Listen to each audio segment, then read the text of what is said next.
An independent pay process to look at that and to balance both the needs of your viewers who are facing cost of living pressures at the moment, the affordability to the economy, but also the needs of the NHS. And we're prioritising the NHS. That's why in the autumn statement the Chancellor put an extra £6.6 billion of investment into the NHS. That's in addition to the £7.5 billion over the next 2 years into the care sector. And it's great to see the work that care staff are doing up and down the country, such as here at Norton House. So we're investing more in the NHS, but also we have an independent process that looks at pay and balances that with the cost of living pressures that many of your viewers are facing.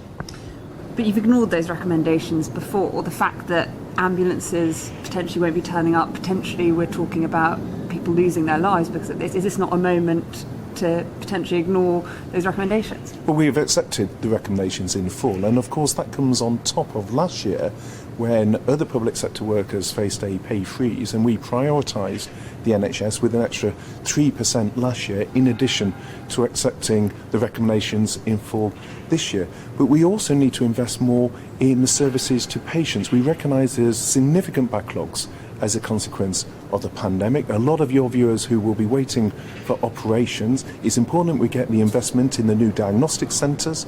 We've already announced another 19 on top of the 91 new diagnostic centres. We're investing in new surgical hubs, so we have more resilience in getting those operations waiting lists down. So we're investing more in the NHS, but we're also recognising we need to invest more in care, and that's why I'm talking to care staff today who do a brilliant job up and down the country, recognising how important they are in terms of getting people out of hospital into care settings, because that is one of the ways we relieve a lot of pressure on the NHS when we've got 13,500 people in hospital who are ready to leave, who are medically ready to leave, but they need those care packages, and that's what we're investing in. OK, you say you're investing in the NHS, why then won't you talk about pay? Pat Cullen says that she won't dig in if you don't. It sounds like they're willing to compromise. Why won't you?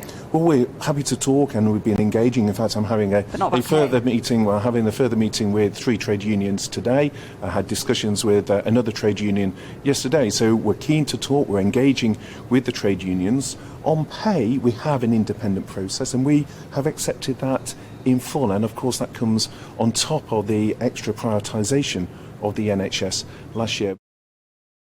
That was Steve Barclay, the Health Secretary, talking to us.